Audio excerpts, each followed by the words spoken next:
এর কাছ থেকে একটি প্রস্তাব পাওয়ার দাবি করেন। 2023 সালের 21 জুন বলেছিলেন, প্রস্তাব মতো বিমান ঘাঁটি করার অনুমতি দিলে ক্ষমতায় থাকতে অসুবিধা নেই।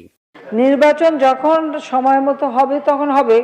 পদত্যাগের কারণ ব্যাখ্যা করতে গিয়ে শেখ হাসিনা বলেছেন, ছাত্রদের প্রতিবাদ কর্মসূচিতে হামলায় লাশের মিছিল আর সহ্য করতে পারছিলেন না।